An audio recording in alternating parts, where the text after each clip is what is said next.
The starship Eclipse drifted silently through the endless blackness of space, its sleek metallic hull reflecting faint glimmers of distant stars. On the bridge, Captain Ryan Carter stood with his hands clasped behind his back, staring at a blinking alert on the main console. His sharp blue eyes narrowed slightly as he processed the information in front of him. The ship's sensors had picked up something unusual, a faint signal emanating from deep within an uncharted sector of the galaxy. Lieutenant Lavra Bennett, the communications officer, sat at her station, her fingers dancing over the controls as she worked to decode the mysterious transmission. Her brow furrowed in concentration, and the hum of the ship's systems filled the quiet moments between keystrokes. Around them, the rest of the crew went about their duties, but there was an undercurrent of tension in the air. Unexplained signals were rare, especially out here where humanity's reach was still limited. "It's not human," Lavra said finally, breaking the silence. Her voice was calm but carried a hint of intrigue. She glanced up at Ryan, who moved closer to hear her better. "The structure of the language is alien. It doesn't match any known dialects or patterns." Ryan nodded slowly, his mind already racing with possibilities. Humanity had encountered other intelligent species before, but such meetings were infrequent and often fraught with danger. Still, this signal could mean anything. It might be a harmless message, a warning, or even a trap. Whatever it was, they couldn't ignore it. "Can you translate it?" Ryan asked, leaning slightly forward. Lavra hesitated for a moment before nodding again. "I think so. Give me a few more minutes." She turned back to her screen, adjusting settings and running algorithms to piece together fragments of meaning from the garbled audio. Minutes ticked by like hours as the rest of the bridge crew waited anxiously. Finally, Lavra let out a soft breath and looked up once more. "It's a distress call," she announced. "Whoever sent it is asking for help. They mention invaders, destruction." Her voice trailed off and she shook her head slightly.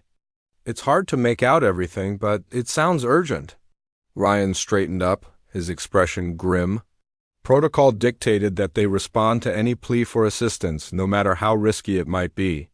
But responding also meant entering unknown territory, potentially putting the entire crew in harm's way." He glanced around the bridge, meeting the eyes of his officers.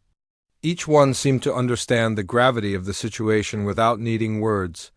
"Set course for the source of the signal," Ryan ordered firmly. "We'll investigate further when we arrive." The helmsman, Megan Foster, acknowledged the command and began plotting a new trajectory. Within moments, the Eclipse shifted direction, its engines humming softly as it accelerated toward the coordinates provided by the sensors. As the ship moved, conversations broke out across the bridge, though they were hushed and speculative. Everyone wondered what or if they would find at the end of their journey. Hours passed as the Eclipse traveled deeper into unexplored space. The closer they got to the signal's origin, the more details emerged from the ship's long-range scanners. What they saw wasn't encouraging. The planet ahead was a chaotic, violent world, its surface racked by constant storms and volcanic activity. Rivers of molten lava snaked across barren landscapes, and jagged mountains loomed against a sky filled with swirling clouds. Chief Engineer Daniel Hayes studied the readings intently, his face etched with concern. "This place looks uninhabitable," he muttered, shaking his head. "How could anyone survive down there?" Ryan didn't answer immediately. Instead, he gazed at the view screen, taking in the harsh beauty of the alien world below. Survival wasn't impossible, it just required adaptation. And if someone or something had managed to live in such conditions, then perhaps they really did need help. As the Eclipse entered orbit around the planet, the crew prepared for a closer inspection. A landing party was assembled, consisting of Ryan, Lavra, Daniel, and 2 security officers, Emma Ross and Chris Lane. Together, they boarded a shuttlecraft and descended toward the surface, bracing themselves for whatever awaited them. The descent was anything but smooth. Turbulent winds buffeted the shuttle, causing it to rock violently despite the best efforts of the pilot. Lightning flashed outside the windows, illuminating the dark, stormy skies. Despite the chaos, Ryan remained focused, his jaw clenched as he gripped the armrest of his seat. Beside him, Lava clutched her datapad tightly, reviewing the latest scans of the area. Finally, after what felt like an eternity, the shuttle touched down on a relatively stable patch of ground. The landing site was surrounded by jagged rocks and pools of bubbling magma, creating an eerie, otherworldly atmosphere. As the team disembarked, they activated their environmental suits to protect against the extreme heat and toxic air. "What now?" Emma asked, her weapon drawn as she scanned the surroundings cautiously. "We follow the signal," Ryan replied, consulting his wrist-mounted device. "It's coming from those ruins over there." He pointed toward a cluster of crumbling structures in the distance. The buildings appeared ancient, their stone walls weathered by time and the relentless forces of nature. Yet, amidst the decay, glimpses of advanced technology could be seen: metallic panels embedded in the walls, glowing faintly despite centuries of neglect. The team moved carefully, their boots crunching against the rocky terrain. Every step felt heavy, weighed down not only by their equipment but also by the uncertainty of what lay ahead. As they approached the ruins, they noticed strange symbols carved into the stones, intricate designs that hinted at a culture far older than humanity itself. Inside one of the larger structures, they discovered evidence of recent activity: scorch marks marred the floor, and debris suggested a struggle had taken place. Lavra knelt beside a damaged console, her fingers flying over the keys as she attempted to access its memory banks. "I'm picking up residual energy signatures," she reported. "Someone was here recently." Before anyone could respond, a low rumble echoed through the chamber. The ground trembled slightly, causing everyone to freeze. Then, from the shadows, figures emerged, gaunt, weary beings with elongated limbs and luminous eyes. They raised their hands in a gesture of peace, though fear was evident in their expressions. One of them stepped forward, speaking in a melodic yet unfamiliar tongue. Lavra quickly adjusted her translator device, allowing fragmented phrases to filter through. "You?" "Kane," the creature said haltingly, its voice trembling. "Help us, please." Ryan exchanged a glance with his team. This was why they had come to answer a cry for help. Now, standing face to face with these desperate survivors, the weight of their mission became undeniable. Whatever challenges lay ahead, they would face them together. For now, introductions would have to wait. The priority was understanding the situation and finding a way to ensure that the Asterisk's arrival hadn't been in vain. The survivors introduced themselves as the Valens, a once thriving species whose civilization had been reduced to ruins by relentless attacks from an alien force known as the Krylos. Their leader, a tall, frail figure named Kale, spoke slowly and deliberately, his voice filled with both despair and gratitude. Through Laura's translator device, the crew of the Eclipse began piecing together the story of what had happened on this desolate planet. "Our people lived here for generations," Kale explained, gesturing toward the crumbling structures around them. "We built cities, created art, and sought knowledge. But then the Krylos came." Lavra listened intently, her fingers adjusting settings on the translator to ensure accuracy. The Valen's language was complex, but she managed to capture enough fragments to understand their plight. According to Kale, the Krylos were a warlike species that traveled across the galaxy in search of resources. When they discovered the Valen's homeworld, they saw it as nothing more than a source of valuable minerals and energy reserves. They attacked without warning, destroying everything in their path. "They care only for power," Kale continued, his glowing eyes dimming slightly as he recounted the horrors his people had endured. "They strip worlds bare, leaving behind wastelands. We tried to resist, but our weapons were no match for theirs. Many of us perished, the rest fled underground to survive." Ryan studied the Valens carefully, though their appearance was alien thin. Bodies covered in smooth, grayish skin, they carried an unmistakable air of vulnerability. These were not warriors. They were survivors clinging to life in the face of overwhelming odds. He couldn't help but feel a pang of sympathy for them. "How long have you been hiding down here?"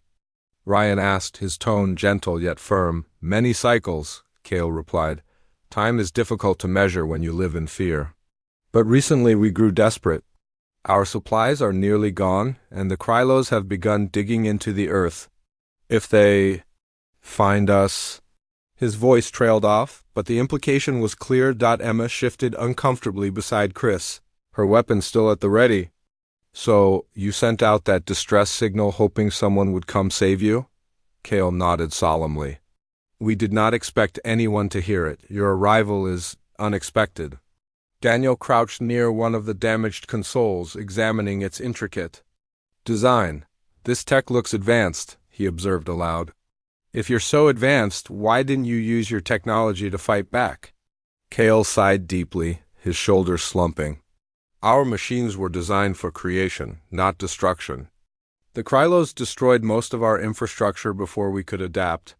What little remains is hidden here, beneath the surface. Ryan exchanged a glance with Lavra. The situation was dire, but it wasn't hopeless. Humanity had faced threats before, and ingenuity had often been their greatest weapon. Still, helping the Valens wouldn't be easy. The Krylos were clearly a formidable enemy, and the Eclipse S crew was outnumbered and far from reinforcements. We'll do what we can, Ryan said finally, addressing Kale. But I need to know everything you can tell me about the Krylos, their numbers, their tactics, their weaknesses. Kale hesitated, as if weighing whether or not to trust these strangers. After a moment he nodded again. Very well. Follow me. He led the group deeper into the underground bunker, navigating narrow tunnels lit by faint bioluminescent panels. Along the way, they passed other Valens, some tending to injured comrades, others working tirelessly to repair damaged equipment. Despite their hardships, there was a sense of quiet determination among them, a refusal to give up even in the face of annihilation. Eventually, they reached a larger chamber where a holographic display flickered weakly. Kale activated it, revealing a three-dimensional map of the planet's surface. Red markers indicated Krylos positions, mining operations, drone patrols, and heavily fortified bases. Blue markers represented surviving Valen settlements, though. There were far fewer of those. This is their stronghold, Kale said, pointing to a massive red icon near the center of the map. Their leader commands from there. Without him, their forces may falter. Lavra leaned closer, studying the layout. It looks like they've set up barriers around their perimeter. Getting close won't be easy. Daniel scratched his chin. Thoughtfully, what about their tech? Do they rely on anything specific? Weak points we could exploit? Kale shook his head. The Krylos are resourceful. They scavenge and adapt. Their armor is strong, and their weapons are devastating. But, he paused, his eyes narrowing. There is one thing. Their drones require a constant signal to function. If that signal is disrupted, they'd lose control of their machines, Ryan finished, catching on quickly. That might give us an edge. But how do we disrupt the signal? Emma asked, crossing her arms. We don't exactly have the tools for that, Daniel smirked, tapping his temple. Leave that to me. With access to some of your tech, maybe I can rig something up. It won't be pretty, but it'll get the job done. While Daniel and Lavra discussed the feasibility of disabling the Krylos drone network, Ryan turned his attention back to Kale. How much time do we have before they find you? Kale's expression darkened. Not long. Their drills grow louder each day, perhaps a few cycles at most. Ryan nodded grimly. Time was against them, but standing idle wasn't an option. He turned to address the entire group. Here's the plan. Daniel, work with the Valens to modify their remaining tech. Focus on creating EMP devices or anything else that can disrupt the Krylos systems. Lavra, keep analyzing their communication signals. See if you can tap into their network and gather intel. Emma, Chris, secure the perimeter. We can't afford any surprises. Everyone acknowledged the orders, moving quickly to carry out their tasks. As they dispersed, Ryan stayed behind with Kale, who watched the humans with a mixture of awe and uncertainty. You risk much for us, Kale said quietly. Why? Ryan met his gaze steadily. Because it's the right thing to do. And because if we let the Krylos win here, they'll just move on to somewhere else. Maybe even Earth. Kale bowed his head slightly, a gesture of respect. Then we will stand with you. Whatever happens, we are grateful. Back on the surface, Megan Foster monitored the situation from the eclipse. She coordinated with the landing party via comms, ensuring they had all the support they needed. Meanwhile, the ship's sensors detected increased activity in orbita, sign that the Krylos were mobilizing. "They're sending ships," Megan reported over the radio. "Looks like a scouting fleet." "Probably trying to locate your position," Ryan cursed under his breath. "Understood. Keep us updated. If they get too close, prepare to engage."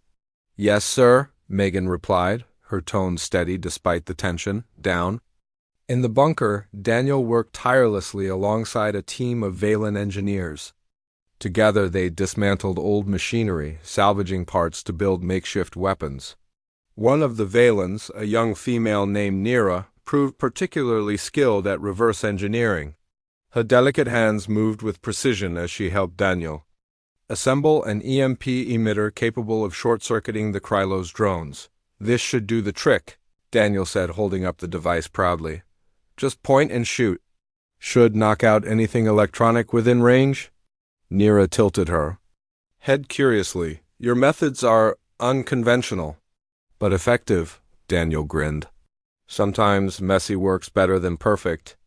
Meanwhile, Lavara sat at a console, poring over streams of data. The Valen's communication systems were ancient but surprisingly sophisticated. By rerouting certain frequencies, she managed to intercept snippets of Krylos transmissions. Though the language was harsh and guttural, she identified patterns that hinted at troop movements and attack plans. "I'm picking up chatter about a ground assault," Lavra informed Ryan over the comms. "They're planning to sweep the area soon." "Copy that," Ryan replied. "We'll be ready." As night fell o'er what passed for night on this storm-ravaged world, the crew prepared for battle. Weapons were checked, strategies reviewed, and morale bolstered. Despite the odds stacked against them, there was a sense of unity among the humans and Valens alike. They were fighting not just for survival, but for hope. In the distance, the rumble of engines signaled the approach of the Krylos fleet. Massive dropships descended through the clouds, disgorging waves of armored drones and heavily armed soldiers. The invaders wasted no time. Advancing methodically toward the ruins where the bunker was hidden, Ryan stood at the entrance, flanked by Emma and Chris. Behind him, Daniel and the Valens readied their improvised weapons. Lava remained at the communication station, relaying updates to Megan aboard the Eclipse. "Here they come," Ryan muttered, gripping his rifle tightly. "Stay sharp." The first wave of drones appeared, their mechanical forms glinting ominously in the dim light. Daniel raised the EMP emitter, aiming carefully before pulling the trigger. A burst of energy surged outward, enveloping the machines in a blinding flash. One by one, the drones collapsed, their circuits fried. "That's one way to make an entrance," Daniel shouted, grinning despite the chaos, but the victory was short-lived. More drones emerged, followed by Krylos soldiers clad in thick black armor. Lasers streaked through the air as both sides opened fire. Explosions rocked the battlefield, sending plumes of dust and debris spiraling into the sky. Emma and Chris took cover behind a fallen pillar, returning fire with deadly precision. Emma's sharpshooting skills proved invaluable as she picked off enemy comba. The victory over the Krylos scouting fleet was short-lived. Though the humans and Valens had managed to drive the invaders back, they all knew it was only a matter of time before the main force arrived.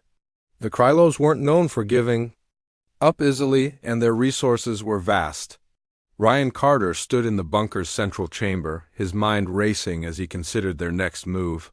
They had won one battle, but the war was far from over. "We need reinforcements," Ryan said aloud, breaking the tense silence that hung over the group.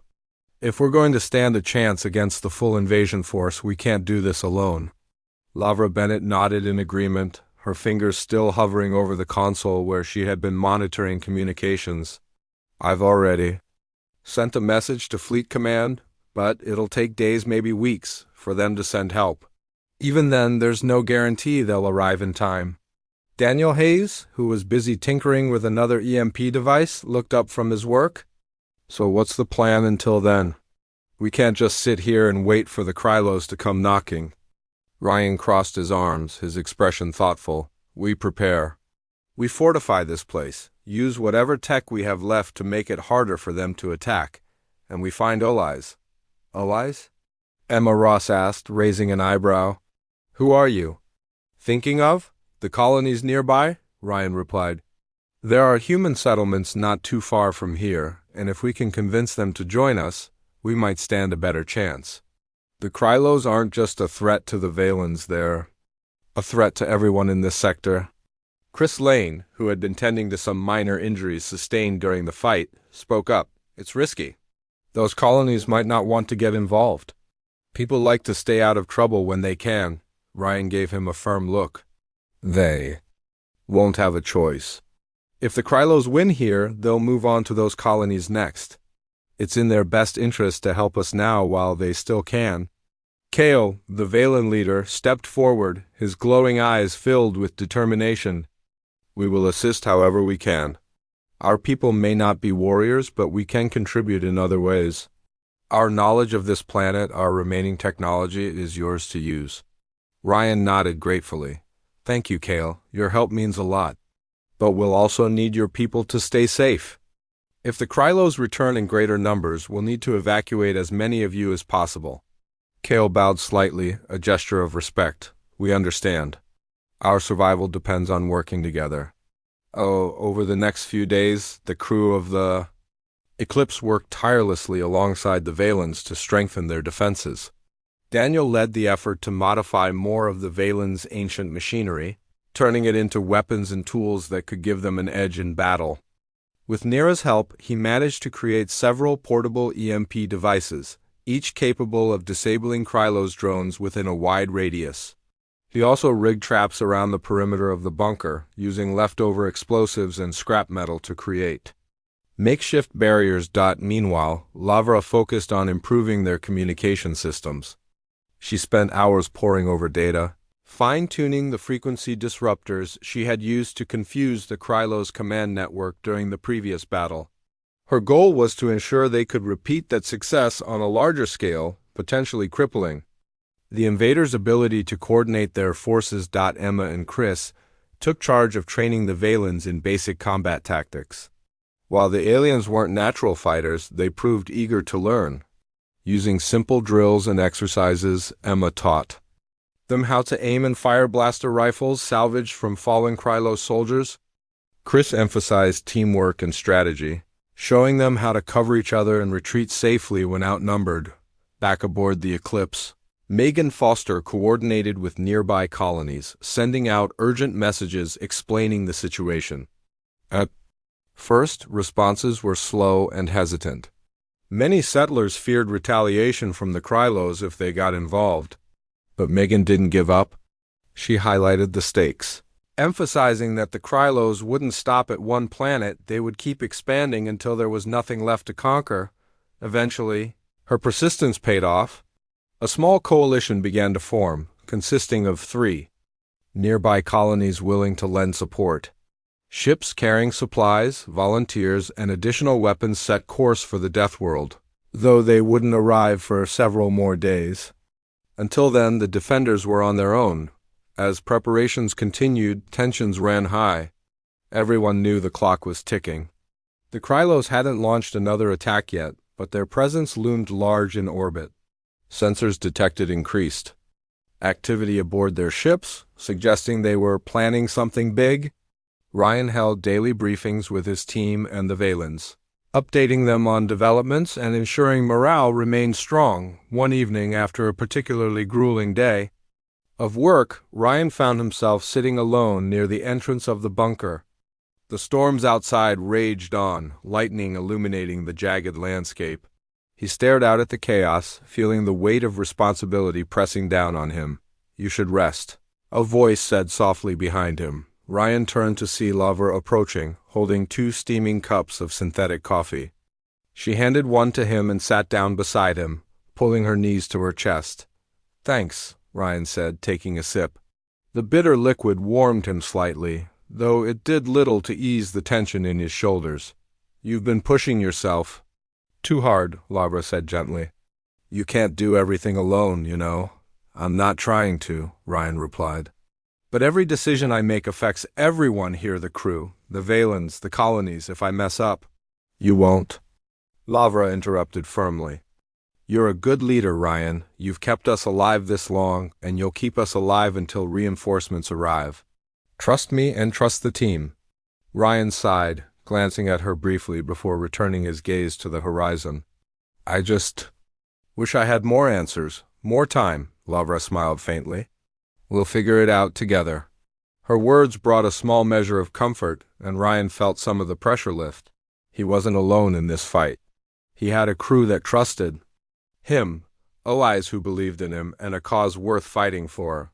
The following morning, disaster struck. An alarm blared throughout the bunker, jolting everyone awake. Ryan rushed to the control room where Lavra was already seated, frantically typing on her console. What's happening? Ryan demanded. The Krylos, Lavara said, her voice tight with urgency. They've started drilling again, closer than before. If they break through, they'll collapse half the bunker. Ryan cursed under his breath. How much time do we have? Not enough, Lavra admitted. Maybe an hour, tops. Ryan immediately sprang into action, barking orders to the team.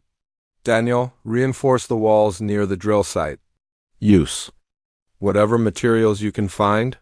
Emma, Chris, organize a strike team. We need to sabotage that drill before it's too late. Within minutes, the bunker buzzed with activity.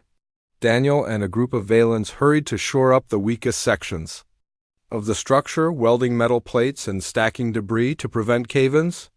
Meanwhile, Emma and Chris led a small squad toward the surface.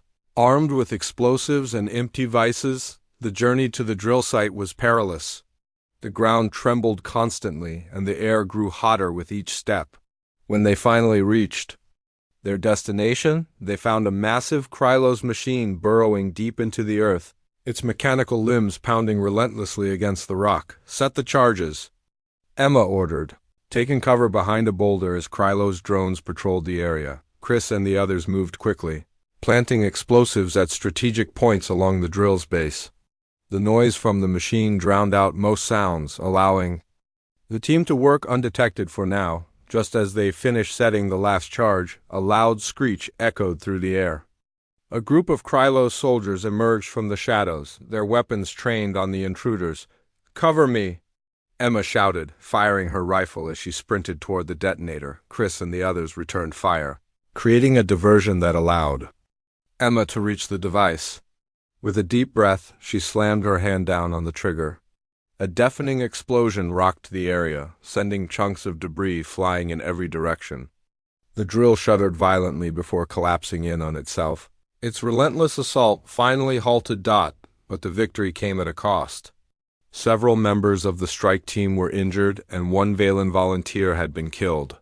As they retreated to the bunker, the mood was somber. They had bought themselves more time, but the cost of survival was growing heavier with each passing day. Back inside the bunker, Ryan addressed the group, his tone resolute despite the grim circumstances. We stopped them for now, but this isn't over. The Krylos won't stop coming until we make them stop, so we keep fighting. We keep finding ways to hit them where it hurts. Because if we don't, none of us will make it out of this alive. Hissa. Words ignited a spark of determination among the survivors. Though fear lingered in their hearts, they refused to give in. Together they vowed to stand their ground, to fight not just for themselves, but for the future of their people and the galaxy beyond Dot and somewhere above. Amidst the swirling storms and endless darkness, the stars shone brightly, watching silently, as humanity and the Valens prepared for the battles yet to come. The days that followed were a blur of activity and tension. The defenders of the bunker worked around the clock, knowing that every moment counted. The Krylos hadn't launched another direct attack after the destruction of their drill, but their ships remained in orbit, scanning the planet methodically. It was clear they were planning something bigger, something more devastating. Captain Ryan Carter stood on the surface, his environmental suit shielding him from the toxic air and blistering heat. He stared up at the sky, where the massive silhouettes of Krylos warships loomed ominously. Megan Foster's voice crackled over his comms unit. updating him on the latest scans from the eclipse. They're massing near the southern hemisphere, Megan reported. Looks like they're preparing to deploy ground forces en masse. Ryan clenched his jaw tightly. How long until they reach us? Hard to say, Megan replied. Their dropships are slower than their fighters, but once they mobilize, it won't take them long to get here, Ryan nodded grimly. Understood. Keep monitoring their movements. And be ready to provide orbital support when they arrive. Yes, sir, Megan said before signing off. As he turned back toward the bunker entrance, Ryan spotted Daniel Hayes crouched nearby, tinkering with one of the EMP devices. The engineer looked up as Ryan approached, wiping sweat from his brow. Things are holding up pretty well, Daniel said, holding up the device for inspection. But I've been thinking, what if we could boost their range? Make them hit harder? Ryan raised an eyebrow. You mean make them even more powerful? Exactly, Daniel replied with a grin. If we can overload their circuits instead of just disabling them, it might buy us more time between attacks. Ryan considered the idea for a moment. Do it, but don't push the tech too far. We can't afford any malfunctions during the fight. Daniel nodded and got back to work, muttering under his breath as he adjusted wires and components. Nearby, Emma Ross and Chris Lane were overseeing a group of Valens practicing defensive maneuvers. The aliens, though still inexperienced, were learning quickly. Their determination inspired everyone around them. Inside the bunker, Lavra Bennett sat hunched over her console, her face illuminated by the soft glow of the screen. She had been working nonstop to improve the frequency disruptors, hoping to replicate the success she'd had during the first battle. Her fingers flew over the keyboard as lines of code scrolled across the display. We need to find a way to jam their signals permanently, Lavra muttered to herself. If we can cut off their communication network, they'll lose coordination entirely. Kale, the Valen leader, approached quietly, his luminous eyes reflecting concern. Is there anything we can do to assist you? Lavra glanced up, surprised by his presence. Actually, yes. Do your people have any old satellites or relay stations still operational? If we can tap into those, we might be able to broadcast our disruptor signal planet-wide. Kale thought for a moment before nodding. There is one station, a relic from our ancestors. It lies deep beneath the surface, abandoned for centuries, but it may still function. That's perfect, Lavra said, standing up quickly. Take me there. We need to check it out. The journey to the ancient relay station was treacherous. Kale led Lavra and a small team through winding tunnels carved into the planet's crust. The walls were slick with condensation, and the air grew colder with each step. Strange bioluminescent fungi provided faint illumination, casting eerie shadows on the rocky surfaces. After nearly 2 hours of climbing and crawling, they reached their destination.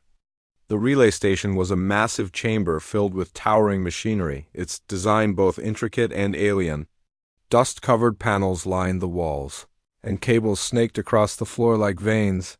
This is incredible, Lavra whispered, running her hand along one of the consoles. It's old, but it looks intact. Kale gestured toward the central control panel. This is the heart of the system. From here, our ancestors controlled all communications across the planet. Lavra immediately set to work, connecting her datapad to the station's interface.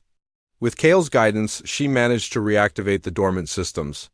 Lights flickered to life, bathing the chamber in a warm, golden glow. It works, Lavra said, excitement creeping into her voice. Now, let's see if we can sync it with my disruptor program. For the next several hours, Lavra and Kale worked side by side, feeding commands into the ancient system. By the time they finished, the relay station was humming with energy, ready to broadcast the disruptor signal across the entire planet. This should cripple their network, Lavra said, stepping back to admire their handiwork. When the Krylos arrive, they'll be blind and deaf. Kale placed a hand on her shoulder, his expression one of gratitude. Your ingenuity will save many lives today. Back at the bunker, preparations for the final stand were underway. Reinforcements from the nearby colonies had finally arrived, bringing much-needed supplies and additional fighters. Among them was Captain Lisa Monroe, a seasoned officer who commanded one of the colony ships. She greeted Ryan with a firm handshake. "You've done impressive work here," Lisa said, surveying the fortified bunker. "But this isn't going to be easy." "I know," Ryan replied, "but we've got no choice. If we fall, so does everyone else," Lisa nodded solemnly. "Then let's make sure we don't fall." Together, they coordinated their forces, dividing responsibilities among the human and Valen fighters. Daniel's upgraded EMP devices were distributed strategically throughout the battlefield, while Laura's disruptor signal stood ready to be activated at a moment's notice. The defenders practiced their formations, ensuring seamless coordination between humans and Valans. As night fell, or what passed for night on the Deathworld, the atmosphere grew tense. Everyone knew the Krylos would strike soon. The only question was when the attack came without warning. A deafening roar shook the ground as Krylos dropships descended from the sky, disgorging waves of heavily armed soldiers and drones. Orbital bombardments rained down, targeting key positions around the bunker. Explosions lit up the horizon, sending plumes of smoke and ash spiraling into the air. Ryan barked orders into his comms unit, rallying the defenders. "Hold your positions. Wait for my signal." The Krylos advanced relentlessly, their weapons firing indiscriminately. Lasers streaked through the air, striking rocks and sending shards flying in all directions. Despite the chaos, the defenders held firm, using cover to minimize casualties. "Activate the disruptor," Ryan shouted. Lavra pressed a button on her console, triggering the relay station's broadcast. Across the battlefield, Krylos drones froze mid-step, their circuits fried by the sudden surge of interference. Soldiers faltered, confused by the loss of communication with their commanders. "Now!" Ryan yelled. Daniel and his team unleashed the upgraded EMP devices, creating cascading bursts of energy that overwhelmed the remaining Krylos technology. Drones collapsed in heaps and enemy. Weapons sputtered and died, seizing the opportunity.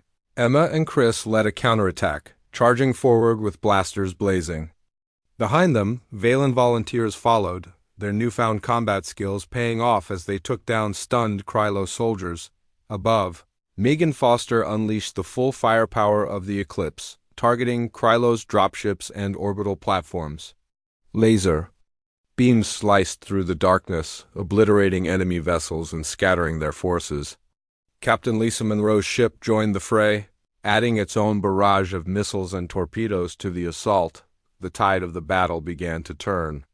Though the Krylos fought fiercely, their numbers dwindled under the combined efforts of the defenders. For every step forward they took, they were met with overwhelming resistance, but the defenders weren't unscathed. Casualties mounted as the fighting dragged on, and exhaustion threatened to overwhelm them. Yet despite the odds, they refused to give up. Every fallen comrade fueled their resolve, driving them to fight harder, to push further. Finally, after hours of relentless combat, the Krylos began to retreat. Their dropships lifted off the ground, carrying wounded soldiers and damaged equipment. The orbital fleet withdrew, vanishing into the void of space. A cheer erupted from the defenders as the realization sank in they had won. Against all odds, they had driven the invaders away. Ryan stood amidst the wreckage, his body aching but his spirit unbroken. Around him, survivors embraced, tears streaming down their faces as they celebrated their hard-fought victory. Kale approached, his glowing eyes shining brighter than ever. "You have saved us," Kale said, bowing deeply. "We owe you a debt we can never repay." Ryan shook his head, placing a hand on the Valen leader's shoulder. "We did this together. Humanity and the Valens, we're stronger united than we are apart." Kale nodded, his expression filled with gratitude.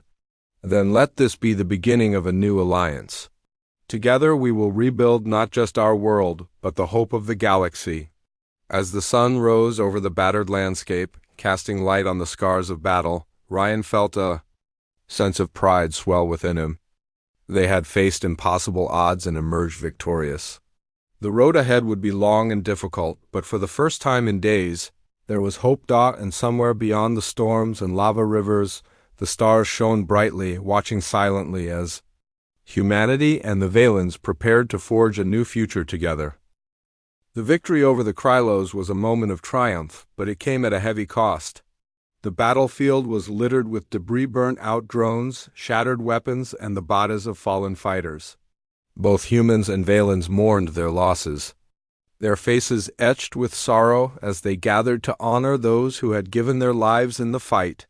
Captain Ryan Carter stood at the center of the makeshift memorial, his voice steady but tinged with emotion.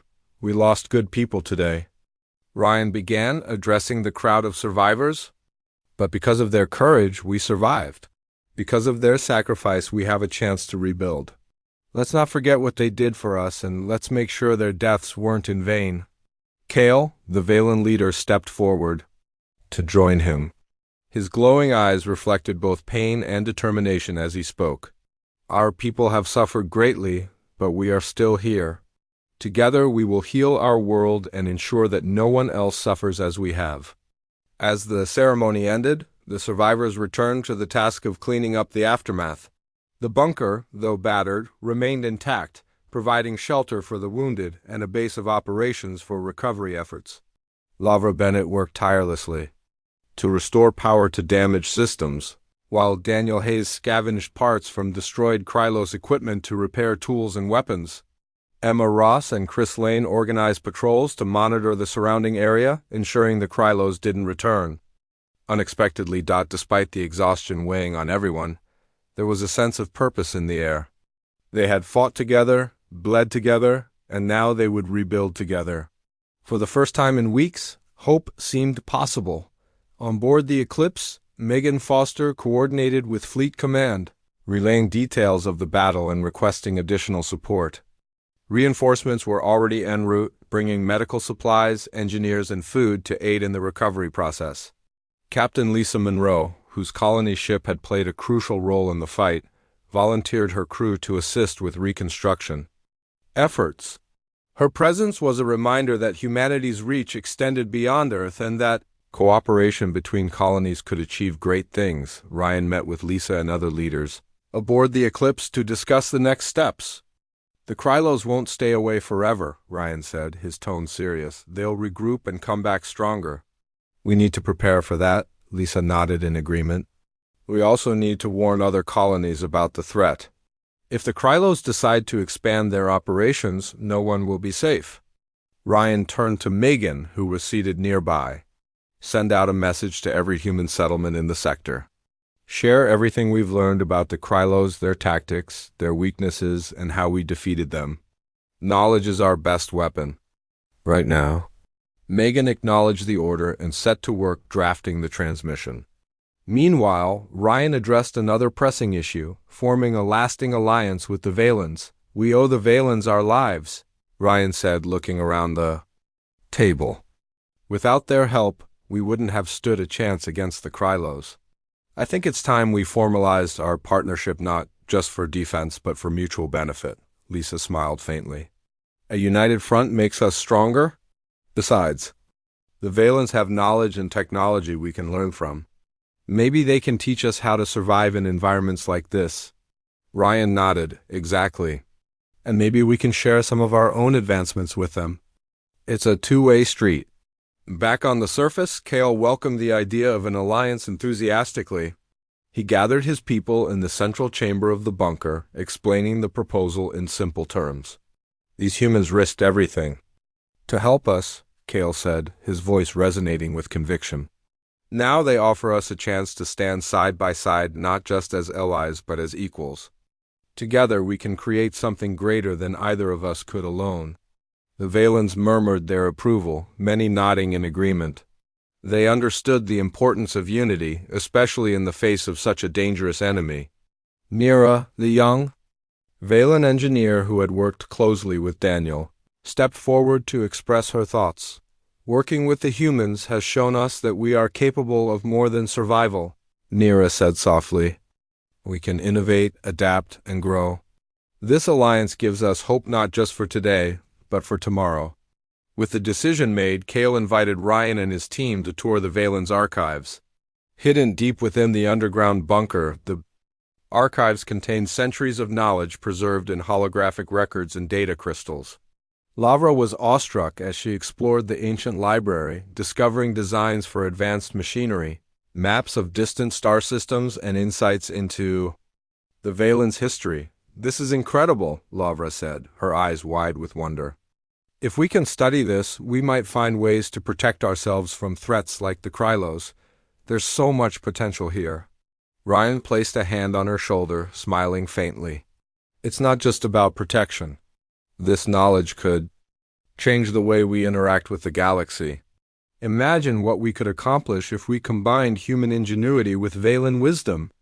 In the days that followed, the humans and Valens worked side by side to restore order to the Death World. Damaged structures were repaired, crops were planted in fertile patches of soil, and communication towers were erected to maintain contact with off-world allies. The Valens shared their expertise in sustainable living, teaching the humans how to harness geothermal energy and purify toxic water. In return, the humans introduced new agricultural techniques and medical advancements that improved the quality of life for both species. Daniel spent countless hours collaborating with Nira and other Valen engineers, reverse engineering Krylos technology to develop defensive systems. Together, they created automated turrets capable of detecting and neutralizing incoming threats. These innovations provided a sense of security.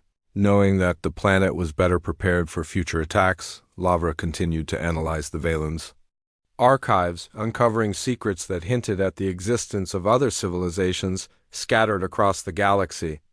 Some entries described encounters with benevolent species, while others warned of hostile forces similar to the Krylos. Armed with this information, the defenders began planning strategies to locate and ally with these unknown groups, strengthening their position in the cosmos. As the weeks passed, the bond between humans and Valens grew stronger. Shared meals became common, with both species exchanging stories and traditions. Children laughed as they played together, oblivious to the hardships their elders had endured. Even small gestures like sharing songs or artwork helped bridge the gap between cultures. One evening, as the storms outside raged on, Ryan found himself sitting beside Kale near the entrance of the bunker. The two leaders watched the lightning illuminate the jagged landscape, their conversation flowing easily despite their differences. "You've changed us," Kale said after a long silence. "Before you came, we thought we were alone. Now we know there are others willing to stand with us." Ryan shook his head slightly. "You've changed us too. You've shown us that survival isn't just about enduring, it's about thriving, about finding meaning even in the hardest times." Kale smiled faintly, his luminous eyes reflecting the flickering light of a nearby fire. "Then perhaps we are not so different after all." Eventually, reinforcements arrived from Earth and other colonies, bringing fresh supplies and personnel to aid in the rebuilding effort. Engineers worked alongside Valen builders to construct new settlements, blending human and alien architecture into functional yet beautiful designs. Scientists studied the planet's unique ecosystem, discovering organisms that could revolutionize medicine and industry. Though the scars of battle remained visible, the Death World slowly transformed into a symbol of resilience and unity. Humanity and the Valens had forged something rare, a partnership based on trust, respect, and shared purpose. As the eclipse prepared to depart, Ryan stood on the surface one last time, gazing at the horizon. Lavra joined him, holding a datapad filled with notes from the Valens' archives. "What happens now?" Lavra asked quietly. Ryan exhaled slowly, his breath fogging the visor of his helmet. "We keep moving forward. We take what we've learned here and use it to make the galaxy a safer place for everyone." Lavra nodded, her expression thoughtful. "Do you think we'll see them again?" "I'm sure of it," Ryan replied, glancing back at the bustling settlement behind them. "This isn't goodbye. It's just the beginning." With that, Ryan climbed aboard the shuttlecraft, leaving the Death World behind. As the eclipse ascended into orbit, its crew looked down at the planet below, a testament to the strength of unity and the power of hope. Far above the storms and lava rivers, the stars shone brightly, guiding the way to new adventures and challenges yet to come.